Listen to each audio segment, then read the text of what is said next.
Good afternoon. Today is the 15th day of January 2016, and we are with Alok and Sri Aurobindo's poetry, the new session on Ahana. So you're skipping ahead a little bit and Yes. give some preview. Yes. Good. So we see the voices of the hunters of joy who are greeting Ahana and want Ahana to come down and fulfill them. So essentially, Ahana is the dawn of God which fulfills all our seekings and longings. But before we can reach that high point, we have to navigate through all the circuits of our mind, which throws various propositions about what we are, who we are, what the world is, and we have to find that vantage point from where we can invoke. So that's what we see here. There are different propositions which are being proposed, and one such proposition was that it's nothing but atoms whirling in space blindly. So last time we read this line, very powerful. Only a trick of the atom, its marvelous, magical wonder. All the magnificent planning, all the enquiry and wonder, only a trick of the atom, its marvelous, magical blunder. Blunder. Yes. So, and then we ended with these two lines. Who can believe it? Something or someone, a force or a spirit, conscious, creative, wonderful, shaped out a world to inherit. So, force or a spirit. So, we have the next proposition is that it's a force, a blind mechanical force. It's not just matter but an energy, an inconscient energy. And the scientists have used the word nature. So, nature is another term like, chance. So chance is something which we just don't know. It's a word which neatly covers our ignorance. So nature also neatly covers our ignorance because you can say everything is nature. But what nature is, Yes. we don't know. Only when we probe deeper, then we discover that, or rather, we may propose that it's an inconscient energy. Then again, the question comes, if it is inconscient, how come it has created conscious sentient beings in this universe? So, this is what goes on over the next few lines, and I'll just read a little bit of that, and then we go on to the next page.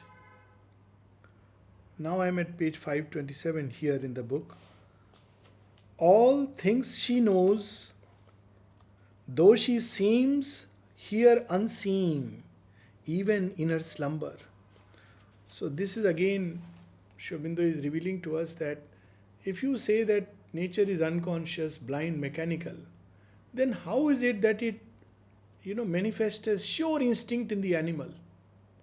The seed will grow into a tree, the same tree of which the seed is. Why there are no accidents on the step?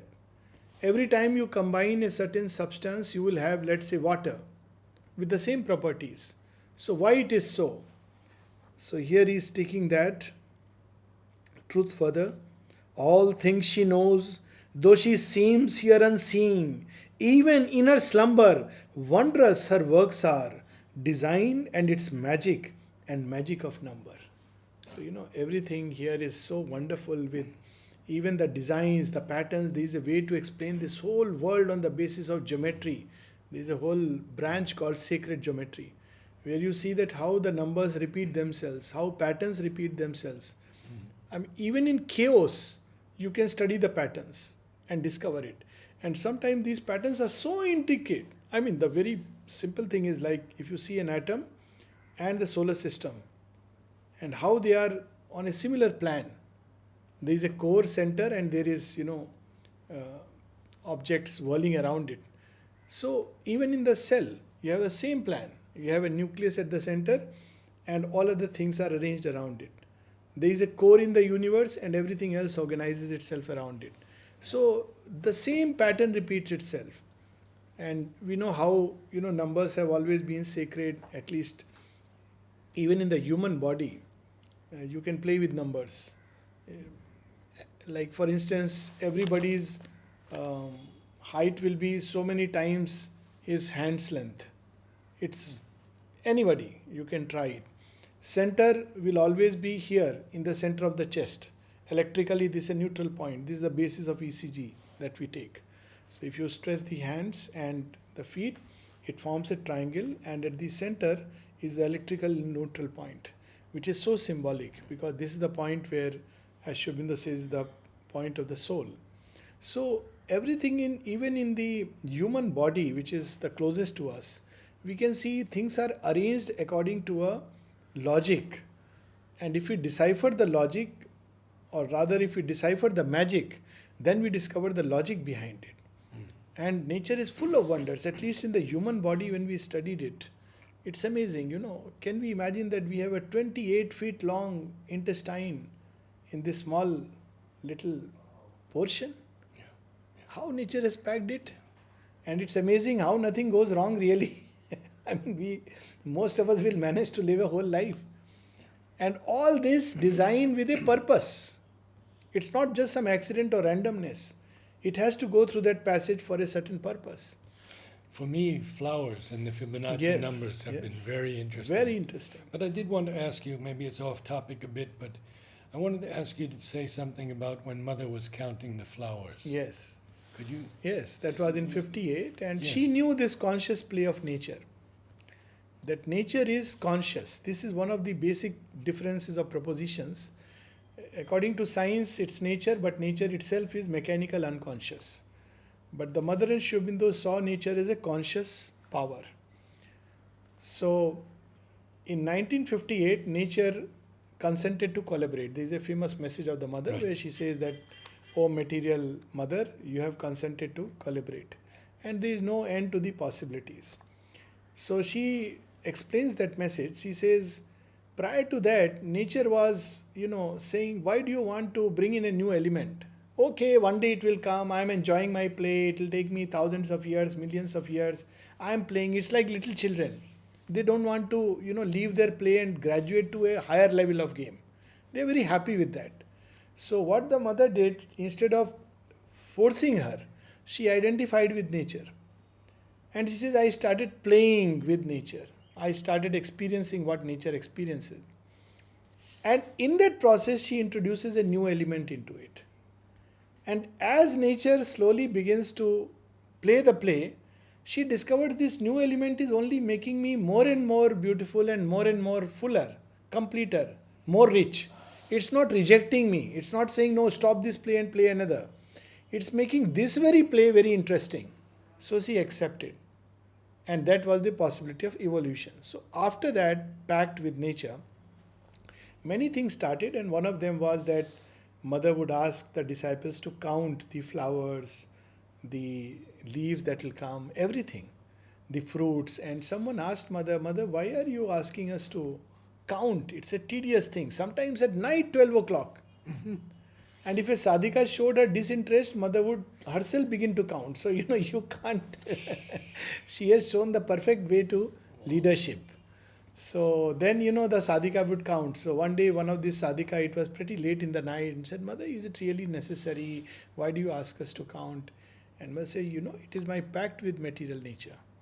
So I want to see whether she is really playing her role well, or simply she has made a pact and after that forgotten about it.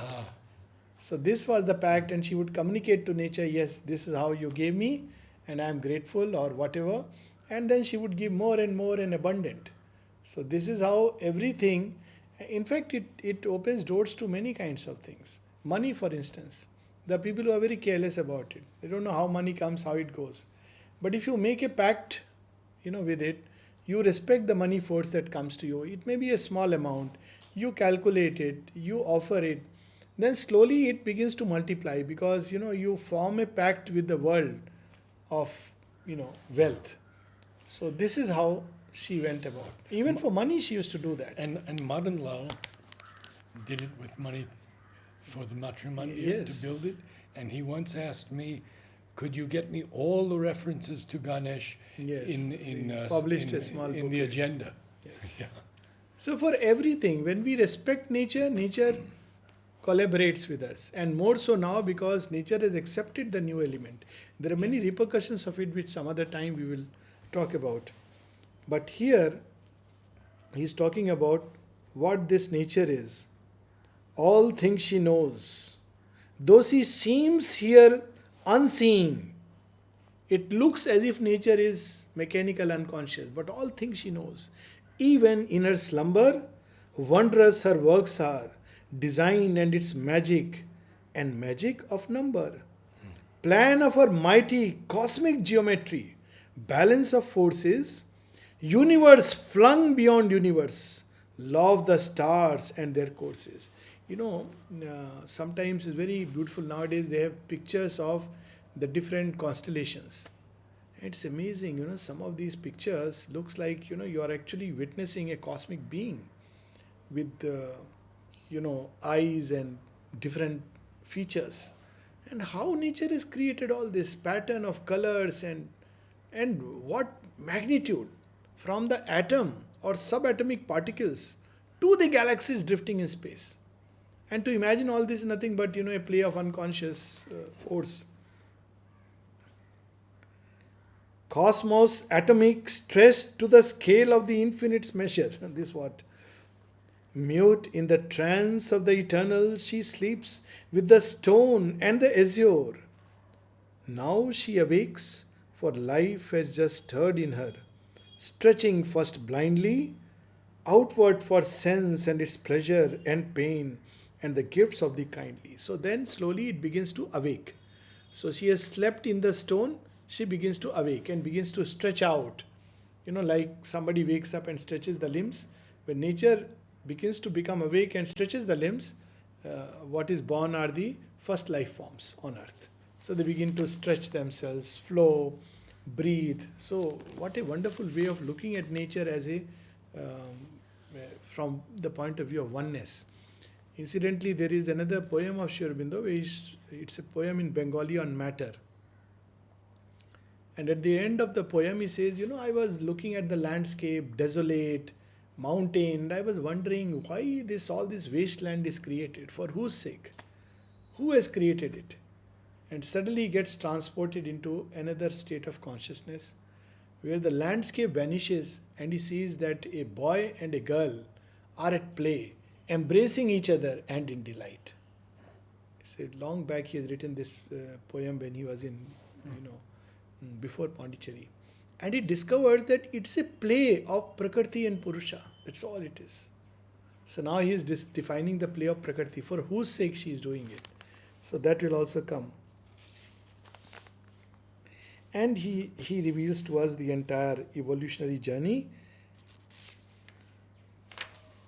And at the end of it, on next page, where we were planning to start, out of him rather she came, and for him are her cry and her labor. So this is the great discovery that man makes, that we ignorantly believe that nature is meant to serve us, our ego. Us means the ego. And we devour her, we manipulate her. And she hits back because she is not here to serve our egos. It is here only to serve the Lord. This is simple, profound truth. And if we keep that at the center, many problems of life will get sorted out.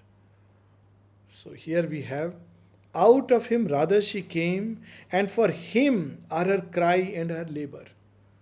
So when we see the tiger and the deer, she is staging a play for the Lord, who is the witness, who is the sole enjoyer. Whoever loses or wins, whoever dies or is alive, the Lord takes that back into himself. That's the play, eternal play. It needs a very vast vision. Deep are her roots in him. Topless she climbs to his greatness a neighbor. This, of course, is, those who are dualistic, they believe that nature is separate and God is separate. This thought has also been there. But Sri Aurobindo says, no, nature is a manifestation of the divine. It has emerged from the divine. And this line is straight, as if, it reminds one of a line in Ish Upanishad, where a similar thought is given by Rishi Yagnavalk, that in his self he has established the waters. The waters are the nature which is going to flow out. So within himself he has established it. So nature is sacred because it emerges from the sacred. Frankly, if it is something unconnected with the divine, then there is nothing sacred about it and one can go rampaging it. But it doesn't allow because its Lord and Master is there. All is himself in her, brooding in darkness, mounting the sunways. Air flight to him is man's journey, with heaven and earth for the runways. What a line. All of him is in her. Even in the darkest of darkness, he is there. Wherever nature is, he is there. And nobody can therefore escape nature because he is there in the least of atoms. In the electron, he is there. Now comes this powerful lines. He is the witness and doer. He is the loved and the lover. So when he takes the position of nature, he loves. And when he takes the position of his own witness self, he is the lover. So loved and the lover, or rather vice versa. He the eternal truth that we look in ourselves to discover. All is his travel in time. It is he who turns history's pages. What a powerful, and the beauty of Sri Aurobindo's writings are, they suddenly take you to a vastness which you can't experience even if you are watching the stars at night. Look at, imagine, the divine is sitting there and writing history or asking nature to write, and then nature is writing and showing to him. And he reads it and says, well written, but something better. Turns the page. And a new era starts, which will last through thousands of years. That's how it is, Pralaya. And once again, all is his travel in time. It is he who turns history's pages. Act and event and result are the trail that he leaves through the ages. Form and idea are his signs, and number and sound are his symbols. Music and singing, the word and its rhythm are divinity's symbols. The musical instrument, so everything. That's why we see a music in everything, even in atoms. In stone there is music. And one can bring it out. And everywhere, in the drifting of the space, they recently captured even the music of the sun. Yes, I've been listening to it. And also of space, they humming compressed sound. it 500 times or something. Yeah, you have to do it, otherwise you can't. And then you see a gentle humming, which is almost intoxicating. Almost Om. Yeah, almost Om. Even without that, it's very intoxicating. Even if you leave the Om part of it, like draws you. It's like almost like waters are rolling down gently through some, God knows from where. So, this everywhere, in everything. And this is only man's play. What really that music would be, we don't know. We have just begun to little bit awaken to it. Thunder and surge are the drums of his marching. How beautiful. There used to be, as when we were children, so when there was lightning, children sometimes get scared. So we used to be told, no, you know what it is? What it is? God is clicking our photograph. So it was a very beautiful way to feel, God is clicking our photograph. So instead of scare, you go out and say, okay, if God is clicking our photographs. Now imagine if there is thunder. We get scared. Oh, drums of his marching. Tsunami, Kali advancing. Her hairs vast, wide open. There is actually a poem of Sri Aurobindo that the mother is awake. And he talks about Kali waking up from the middle of the night. And she's waking up everybody. Wake up, hurry up to life. And she sees that mighty vision. This is the eye we need. And that is oneness. Not this kind of, divided vision that this is this, that is that. Look at this. Thunder and surge are the drums of his marching. Through us with urges. Self-word, form-bound, mute, motionless, slowly, inevitably emerges. Vast as the cosmos, minute as the atom, the spirit eternal. From the infinitesimal to the infinite, it plays with itself. Often the gusts of his force, illumining moments diurnal, flame into speech and idea, transcendences splendid and subtle, suddenly shoot through the weft of our looms from a magical shuttle. Where do thoughts come from? Thoughts that suddenly illumine dark corners of the brain, and we are surprised that where did they come from really? Where is their origin? Nothing that we had read, nothing that we had thought, and suddenly they come in like a lightning flash into the sky. Hid in our hearts is His glory, the Spirit works in our members. Silence is He, with our voices He speaks, in our thoughts He remembers. Deep in our being inhabits the voiceless, invisible teacher. Parts of His Godhead we live. The Creator dwells in the creature. Beautiful. Beautiful. So this is the, Sri Aurobindo Vedanta, where there is utter oneness between the divine and nature, and the divine and nature extend themselves into countless forms. And if we can see that, that itself will change entirely our way of dealing with life and understanding it. Right now we have a very divided vision, where everything is separate, separate, separate. But oneness, that's what Sri Aurobindo says, and that will be the basis of a future life. Out of His void we arise to a mighty and shining existence. Out of inconscience, tearing the black masks, giant resistance. Waves of His consciousness well from Him into these bodies in nature. Forms are put round Him, His oneness divided by mind's nomenclature. This is the problem. Mind has created these divisions. See, at the level of the beast and animal, when the mind is not there, there is a spontaneous oneness. The moment mind comes, it must define, describe everything, and thereby it creates sharp boundaries. I often take a dig at this, that teachers think that they are teaching, but actually teachers are learning, and the students are teaching them. Doctors think that they are healing, but very often the patients heal them in many ways, more than one. Doctors, it's a great thing to live with this illusion that you are helpful to someone, and this heals you at many levels.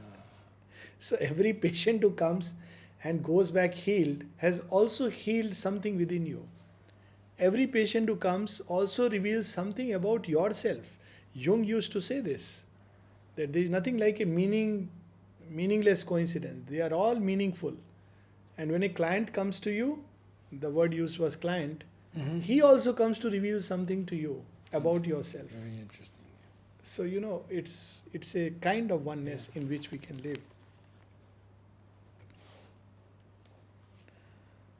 High on the summits of being, ponders immobile and single, penetrates atom and cell as the tide drenches sand grain and shingle.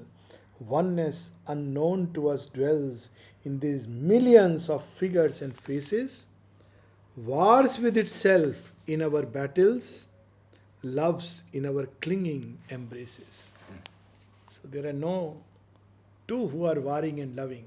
There is one who, for the joy of it, playing now at height, seems to war, now at seeks, seems to love and embrace. His wrestle too is an embrace.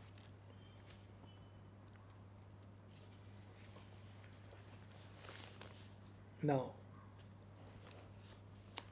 few lines below. After this, the voices cry out, enter the splendor that broods now unseen on us. Deity invading, sight without error, light without shadow, beauty unfading. Infinite largeness, rapture eternal, Love none can sever. Life, not this death play, but a power God driven and blissful forever. This is the cry of the voices to Ahna. Come, fulfill us. We want light without error, without darkness. We want knowledge without error. We want bliss that doesn't fade, love that does not get severed with time. That's what we want. But there is a resistance in the heart of things, and strangely, the resistance is now coming not from ignorance but from a dubious wisdom. There is a wisdom which, or rather, there is an ignorance which cloaks itself in wisdom. And in Savitri and of course East Upanishad, this is mentioned that they are ignorant who live only in multiplicity. But they too are ignorant who live only in go into the one. And they don't understand this multiplicity. So these are the wise ones who have seen something beyond. But for nature, they have fixed a limit. Nature can't change. All creatures in nature are connected with a certain kind of chain, and you can't change it. Because this is also a philosophy, very spiritual philosophy, and very convincing to many. Basically, it convinces the lazy people because why make an effort to change? It's much simpler to see God within and say Bhaj Govindam. Why should I make an effort to change? That's taxing. That's why Sri Aurobindo's yoga is so taxing. As long as it is seeking the divine within, it is wonderful. Everything happens so fast. But when it comes to change of nature, that's where the resistance comes. And When you spoke of the multiplicity, I'd like to share something with Yes. everyone. My last darshan of Mother, when she's not in her body, this recently, I seem to be standing on the edge of the world with her. And suddenly she's waving her hand to me and showing me all the galaxies and all the worlds. And she says to me, I have shown you the diversity that you may realize the unity. wow, wonderful. Amazing. This almost, hair raising. The diversity so that we may realize the unity. And one has to go through that. That's the jigsaw pieces of the puzzle. But we have a voice that says no. No, cry the wise. Who is saying no? Because they are invoking now Ahana to come and change, give us sight without error, light without darkness, bliss forever, love that cannot be severed here on earth. But there are voices upon earth which deny it. No, cry the wise. For a circle was traced, there was pyloned a limit. Only we escape through dreams' thin passages. None can disclaim it. All things created are made by their borders, sketched on and coded, sketched out and coded. Vain is the passion to divinize manhood, humanize Godhead. So basically, these are the voices which we've been hearing. And in Savitri. Yes, in Savitri, death speaks these things. And, we hear them also on some spiritual channels. This is Maya. You can't change things. This will go on. That is how creation is. By limits. It's a magic circle. Man is man because nature has created man. Otherwise, he would not be man. He would be something else. Yes. But if you are in the circle, you can't hope to change it. You can escape from it. You can either be animal or a man or a god. But God has always been at once God and man and beast and stone. So we too can divinize manhood and humanize Godhead. Look at this wonderful line. None can exceed himself, even to find oneself, hard for our searches. Only we see as in night by lustre of flickering torches. To be content with our measure, our space is the law for living, all of thyself to thy manhood and nature and circumstance giving. So this is another philosophy of life. Don't try to change nature. Don't try to transform nature or divinize nature. You have been given a limits, live within that limit, content to be what you are. set by nature, but within that give yourself fully. It's a very attracting philosophy also. Yes, because it says, all of thyself to thy manhood, and nature and circumstance giving. So whatever nature has created you, whatever circumstances are there in life, give yourself fully to that. All your manhood, give it to that. But don't try to exceed, don't try to change. But beauty is that world is always advanced through these changes. It's surprising. Buddhist, not Buddha. Buddha's message was a message of transformation. Mother speaks about it, but some other time. But how Buddha is understood as only a person who showed a door to escape and not of change. But look in Buddha's life. If Buddha lived by his nature, he should have remained a king, Sakya king, and been happy with the kingdom, governed it nobly. Because he was a noble being, very sattvic. But Buddha himself exceeded and transcended, and by doing so underwent a remarkable transformation in his own being. But his message has been so much misunderstood. Mother speaks about it in prayers and meditation, and later on, even Buddha, there is a poem to that. So very often when Sri Aurobindo and the mother use the word Buddha, they are Buddha's philosophy, they are referring to how Buddhism has represented it. Not what originally Buddha conceived, who is mighty. And he definitely showed one big change that is possible in human nature. But later on we only remained stuck there and made nirvana as the beginning and end. And the world as illusion. In the world as illusion. Yeah. Be what thou must be, or be what thou canst be, 1 hour in an era. This is all that is given to us. So there you be, whatever nature has made you. Live fully, live by nature. Live by your own truth. That's it. That's the end of the story. Even the Gita points towards that. Swadharma, at the end it says, live by your nature. But at the end of the Gita, you see a cryptic close. Even though it bids Arjuna to live by his natures, true nature, not the, Swadharma, which is the true nature. But at the end, the Gita closes on a very cryptic note, Sarv Dharman Parityaja. And the Gita is not talking just about some other dharma. You forget who you are, what you are, and surrender yourself entirely to me in my own hands.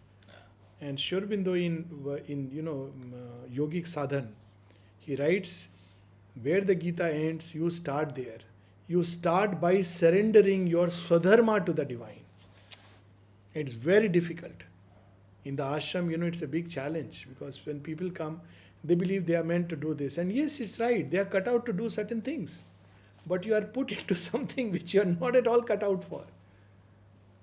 And you can either crib and complain, or you can take it as a big challenge and take a leap. And I know people who took leap. When there was this Jayanti Bhai, who is no more now, and not Jayanti Bhai of the archives, but another person, whom the mother gave the work of teaching French. And he said, Mother, I don't know French, and you want me to teach French? Yes, I remember. Yeah. He said, yes, I want you to teach French. So he learned French, and he taught French, and became a very loved and endeared teacher. Oh, yes. This is Lilu and, That's right. Maniben's That's brother. Brother. Yeah. He told me himself, and it was so amazing. And there's so many stories of this kind, where people were given a task which was apparently, even otherwise, not in tune with even their Swadharma. Albert told me this. Yes, maybe you can share it. Yeah, he said, I came to Mother and I said, Mother, I don't want to have anything to do with yoga. I just want to serve you. And Mother said, okay, you'll be my tailor. He said, Mother, I've never done any tailoring. I don't know. Till today, he's been making the shorts and the shirts for the students. So, this nature, live by nature. Of course, there is an ignorant way of living by nature, is live by your surface nature.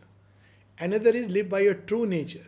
But even true nature is within the ambit of the lower nature. Though it's a soul expression indoor, it's the best you can do in your nature. It's the full pouring of your manhood into nature. But what Sri Aurobindo is giving us is something else, something yet greater. And that requires sarva dharman parityajya mamekam sharanam vraja. Sri Aurobindo says there are three places where Krishna knocks at the gates of the supermind. And this is one of those places. One is when he says, avyaktoham vyaktoham. I am the manifest and I am the unmanifest. This consciousness is possible only in the supermind. That I am the unmanifest divine as well as the manifest divine. So he almost gives a hint that I am going to come as Sri Aurobindo. Yes, yes. Without giving the name. So these are the hints. Another place where he says the greatest of yogis are those who strive to conquer old age and death. And the whole passage comes to a cryptic close. He never gives away. Probably he realizes to use, play with him. Krishna plays with us, we can play with him. That he must have realized I have gone beyond my brief. I have to say this. Yes. 3,000, 4,000 years later, what have I done? People will be totally jinxed. The greatest of yogis are they who strive to conquer old age and death. What is Krishna saying? And his even passing, he gives a hint because he is killed seemingly by the arrow of a tribal whose name is Jara. Jara literally means old age. Something which he would still conquer because he is the youthful God. Krishna till the end, you see his exploits, he looks like a youthful God. Even till the end. But where does Jara enter from? From his soul, the subconscious nature, which has a grip on our mortality. No, this body has to go through old age. And he says, okay, I have to go, but I leave my relics here. That's how the temple of Jagannath. So he says, it's not your fault, but I am giving, you consume my body, and you are the one who will be the custodian of these relics. So Jagannath Puri, Shri Krishna's relics are there. So you be the custodian and you transmit it. So this tribe has been doing that through ages. He did not give his relics to anyone, but to this person. Now what is this significance of giving his relics to Jara? Though I am succumbing to old age, but something of my consciousness has gone into it. And one day I will return and conquer it. So, that's how I have looked at this story. Yes. So, few more lines we'll read. Knowing the truth of thy days, shun the light of ideal and chimera. Curb heart's impatience, bind thy desires down, pause from self-vexing. Who is the nomad then? Who is the seeker? The gambler risking all for a dream in a dream, the old and the sure and the stable, flung as a stake for a prize that was never yet laid on the table. This used to be my question as a youngster. I said, reading philosophy is ultimately nirvana and salvation, which is a formless state of existence, impersonal. So I used to raise this question, then why do I feel the urge to worship something which is beyond? So I'd written long time back as a adolescent, even a Hindi poem on this. That where does this urge come from? And here, Sri Aurobindo says, then who is the dreamer who dreams such things? This ideal which you say is chimera. Where does the dream come from? If it is non-existent, it has to exist somewhere, this truth. Otherwise, it would not even flash into man's mind. It's of course, Kant has given a similar logic that whatever you imagine or dream does exist somewhere. So, straight hits it. That you call me that it's a madness and a chimera, but then tell me where does it come from? If it is not from within nature, you are saying that nature.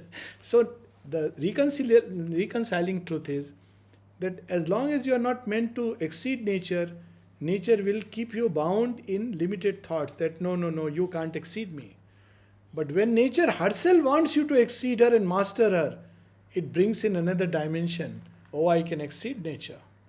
And when nature is ready for change, it brings it another thought that I can transform nature. She is like a wise mother who step by step gives you.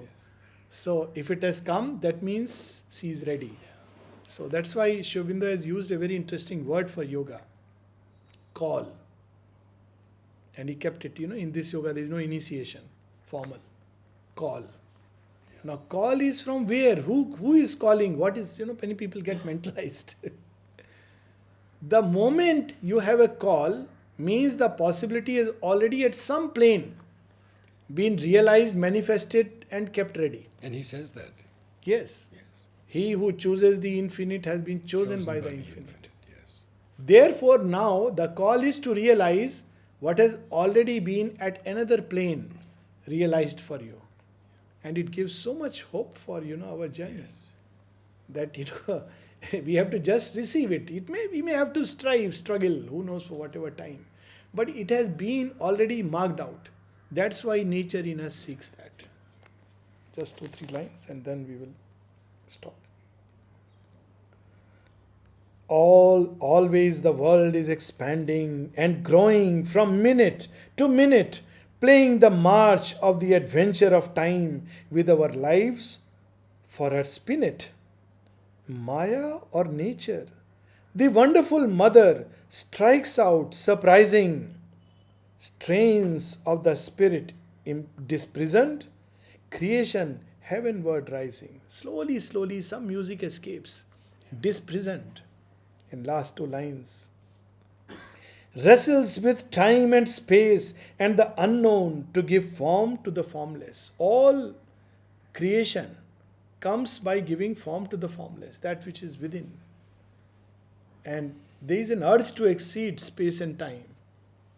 And last line, bliss is her goal, but her road is through whirlwind and death blast and storm race.